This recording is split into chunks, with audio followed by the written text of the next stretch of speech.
On today's episode, we'll be talking with Jimmy Land. He's going to invigorate us all in bowling and some of the new experiences coming up. He's also got some phenomenal fix-it seminars, which are essentially going to allow us to go into centers and really re-educate the mechanics on a national level. We're going to talk a little bit about the bowling extravaganza, and there might even be a few extra surprises in the mix.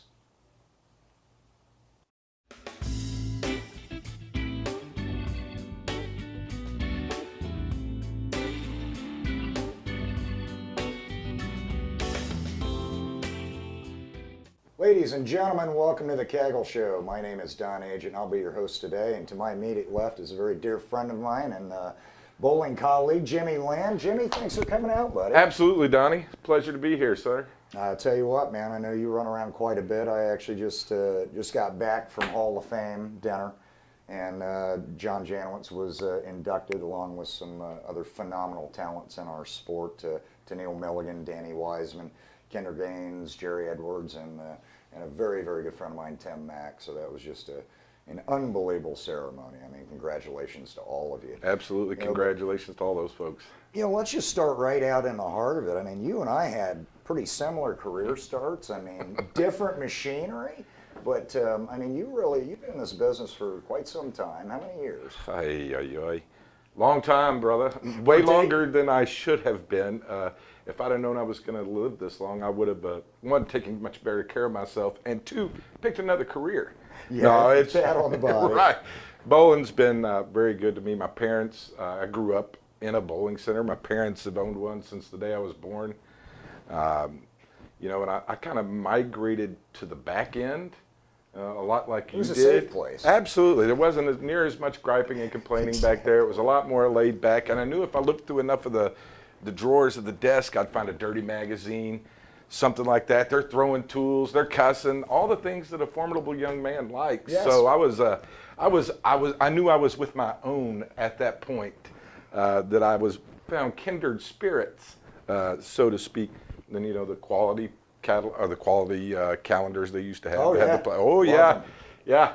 So, that was... It was a less politically correct absolutely, it was. And you're an AMF pen spotter mechanic by nature. I mean, you actually worked for AMF and then ARC before you even got into distribution. I mean, how many years were you doing that before we get into the meat and potatoes of what you're doing now? I was turning wrenches since I was about 12, 13 years old. This is well before child labor laws. Yes, and exactly. You're working in your own parents' center.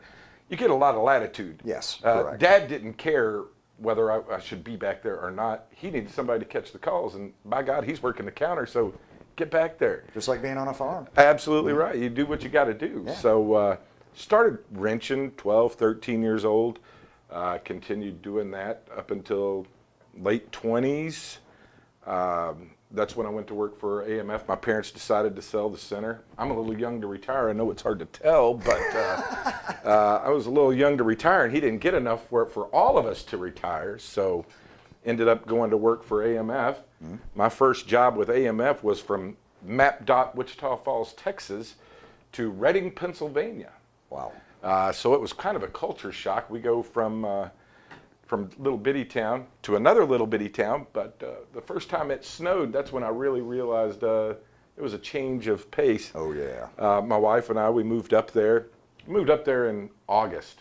Absolutely gorgeous. Weather was perfect, no air conditioning in the house, you didn't think about it. Yeah, it was okay, it was comfortable. Texas, you go without air conditioning? No. We get up there, and the first time it snows, well, my boss called me and he goes, "Hey man, where are you?" I said, "Dude, have you looked outside? It's snowing." He goes, "So? We got a league starting." I thought, "No, I meant it's snowing." Can't drive there. Yeah, I can't get out of my driveway. He goes, "Well, did you shovel it?" Is that what we do? Is that what yeah, we wait till it melts in Texas. I don't know. We close schools, we close everything when we get this. Well, they were in this, and he was wondering where the heck I was. Wow, yeah. So it was a little bit of a culture shock, and finally she said, "Hey, get me the hell out of here." So you went back to Texas? Went back to Texas, asked AMF for a transfer, and they sent me to Houston, Texas. Okay. Went to Houston, Texas, worked down in Humble for a little while at Wilson Road Bowl there. Really enjoyed that. Our little far away from her folks, so we decided, okay, let's move to Dallas. So that's when I came to work for ARC. I was probably about 3 years in with ARC. ARC sold to AMF, so I was right back with AMF again. And got into a little different capacity at that point, became a center manager for a little while. Not really my thing. Yeah, it was never mine either. Yeah, it was fun for a minute, but it wasn't really my thing. I need to be in the back. And it's ironic because you're such a people person, but that is a different atmosphere to be in. You know, and from that point, you were a B&B of Dallas, and then Classic, who you currently represent today in a very high capacity. I mean, you're part ownership and vice president or president? Vice president of Classic Products. Yeah. Fantastic. You've been there how many years now? You think? 15 years with Classic, and was with B&B doing everything from center services, which is the installation of the lanes. So I kind of learned the bottom side of bowling. I know a lot of the studies today are on topography, this, that, and the other. Well, kind of got to see how the sausage was made, so to speak, getting into that aspect. Sure. So I went in, talked to Ronnie Rhodes at the time and said, hey, are you interested in hiring anybody? No. Come on, please. So I begged and pleaded and got a job sanding bowling lanes. Wow. Yeah, glamour. Begged to do that. Begged to do that, yeah. I'll never forget asking for that beating. Hard work there. That is hard work. That's bad on the body. But it was fantastic because it really allowed me to see things from a little different perspective than I had previously been able to see. So it was really fun, and then just kind of grew into lane maintenance, and then the operations of the warehouse, all the warehouses. Now sales staff is included in some of my responsibilities. So it's and you've just got kind of multiple locations now. Where are you all located for our audience? I mean, we're our headquarters is in Fort Wayne, Indiana, and then we also have one not far from here in Largo, Florida, the one in Garland, Texas, and then in Seattle, Washington. Seattle, Washington being the newest acquisition for us. So you're pretty much, you guys, I know you got a lot of people on the road, and you cover a substantial. We have 12 on the road salesmen. Yeah. Wow, incredible, man, incredible. What brings you to Florida on this trip, man? This happens to be BBIA is this week. Well, it starts Sunday, excuse me. Starts Sunday. We're here for the Billiard and Bowling Institute of America convention. Okay. I've always never a good been time. to that one. Typically, Gus and Chartrand go out to there, and y'all all get together. And but that's one of the We miss few you, I by have. the way. Well, I don't think I got a lot to contribute at that one, ironically enough. Maybe some socialization, but that would be about, that's about important. the extent of it, What are you looking forward to at the BBIA this time? I mean, I know there's a lot of actually one-on-one, and you all play golf together, and Correct. It's a different environment than Expo, I guess. Absolutely correct. It does allow for a little more networking time, so you do get a chance to get a little more of this kind of conversation going on with some of the leaders of the industry. The thing that I really like that they have gone to, though, is those individual one-on-one meetings.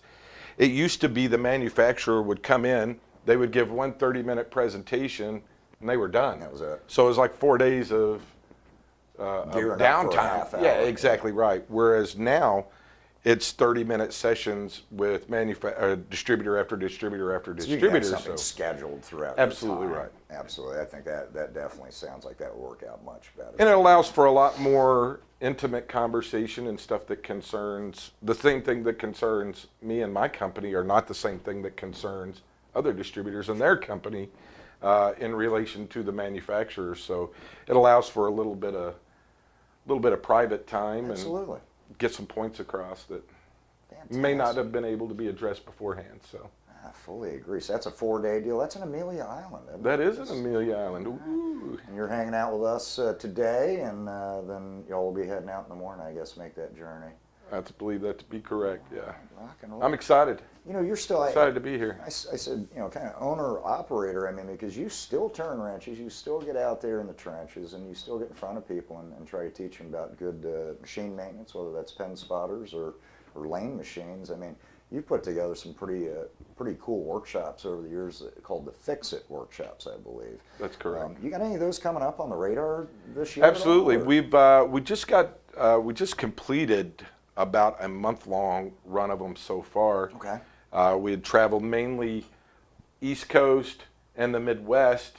We're getting ready to go to the West Coast. We'll have one in Salt Lake City, Denver, Colorado, Spokane, Washington, Portland, Oregon, and the last one escapes me right now. That's all right. That's a good schedule. But it's all, now we're heading to the West to finish up the run here before Bowl Expo. Do you limit those as far as attendance? Absolutely not. No, we encourage as many that want to come, to get hands-on knowledge about the lane machine, get to turn some wrenches, show some adjustments. You know, a lot of it is recap, or should be if they got a good installation to begin with. Sure. But it's amazing how many people are not passing what they know on to the next guy. We've talked about that a lot in the past, a lot of us, and yeah, there's no mentoring program, or not as much as what we grew up in. Correct. You know, where I had someone to tutor me, whether they were good or not, at least they would give me some guidance, a few tips and tricks, where it doesn't seem to be the case anymore. And mechanics they're not people waiting in line to become pin setter mechanics anymore. Definitely not. But I don't understand how people don't understand that it's a lifetime career. How wonderful this has been to so many of us. Absolutely correct. I tell a lot of the kids that today, nothing against college at all, just wasn't, my bag, but I still think blue collar is trades are important. A lot to be said about that in today's society, without a doubt. Let's turn the corner a little bit. You've got another event coming up here that you and Gus specifically enjoy every year. And this is where I'm going to interject a shout out to Sarah, one of the staff members at Classic Products, and one of the key people in charge of our Kegel gear website, where we get some of these cool flannels that she sent me out. Unfortunately, Sarah, I got to wear the 30-year-old one today because the other ones were in the wash. But oh, you mean something like this? Oh no! Is that what you're referring to? Oh no! Available soon on the Kegel Gear website. I love it. That is full embarrassment. I hope you sell one, Tom. I want one. I want one for sure, man. You mean something like that, huh? Extravaganza. This is kind of where I was going. You guys do some really cool stuff. I did get to see the bowling ball again this year, and some of the pretty things. What do you guys do when you go up there? This is not a regular tournament. Absolutely, it is anything. It can't be further from regular competitive bowling. It is just an opportunity to go, one, support the Hall of Fame and Museum, which is always a wonderful cause, always a pleasure, and then second, it's just a good time to get to network with bowlers as well as some vendors alike. Particularly with Gus, we theme our bowling each year. Last year it was Big Lebowski, so we had the bowling balls with a White Russian on them, and we tried to hold true and only drink White Russians that whole weekend, but it was tough. It's tough. It's tough. A lot of milk. This body is not made for milk. With cookies, yeah, just milk, no. So this year, though, our theme is a little bit different. We went with Mario and Luigi. I love it, man. So I'm excited about that. But you're right, the tournament is not. It's get an even count, get an odd count, strike without the head pin. Scott Devers and those crew there at the Hall of Fame do a fantastic job on that tournament, and it's always a good time. Everyone I've ever talked to that's went to that just says it is an absolute blast, man. Get you reinvigorated about bowling, which is always good. A shot in the arm right before Bowl Expo, kind of need that. That's all that matters in the end, man. Whether they're bowling competitively or recreationally, I just want people to bowl. Just bowl. It's a wonderful, wonderful environment to be in. Always tell them, though, one of my last things, whenever I'm talking with someone, I ask them, hey, well, do you go bowling? Oh, well, we used to. Well, why did you used to? You need to participate again. I said, and when you go, just make sure you break something, so I could sell a part or two. Always a salesman. Always, just hit something. Jimmy, I can't thank you enough for coming out, brother. I'm looking forward to hanging out a little bit tonight together, and after we're done wrapped up with some other things we got going on. Ladies and gentlemen, Before we go, yeah, can I interrupt? absolutely. I got a few things for you here Oh, Lord, I love these surprises. that I brought, so I wanted to be sure to get to share these with you. Can I stand? Yeah. First off, I know you're always usually drinking a cup of coffee, something, so I got you. Oh, beautiful, Got you a little man. glass here. Thank you very much, buddy. Then I got you one more thing here. How did you know I drank beer? Well, I just had an inclination. Does this say Pensetter beer This on it? is Pensetter Ale from Texas. I come from Texas, so this is from Pensetter. This is from a company, Reliable Brewing, I believe, or Real Ale Brewing Company. They got this from the German 9-pin bowling clubs, and the fact that it says Pensetter Ale on it, what better person to have some of this than you being a pin setter guy. Now, if this said pin spotter, which would be correct. Yes, it would. But for you guys that like pin setters, I thought how fitting would that be? Oh, I will drink 5 of them. I Promise? gotta keep one of these. Gotta keep one on the desk. And Look at last you, but this is like not least- Christmas. You're killing me. Last but not least, you had said something about wanting some of these shirts. You did. Y'all are the best. So My I got, goofy cartoon. If you can't laugh at yourself, it's not fair to laugh at anybody else. So those are for you, man. Wear those with pride, as I am. I thank you again for coming out.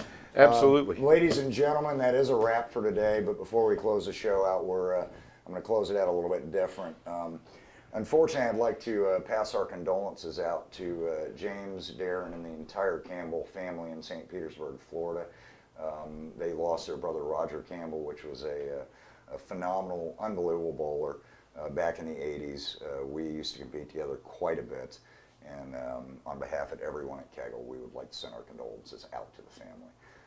That being said, that will wrap up the show today. I thank you very much for tuning in and have a wonderful day.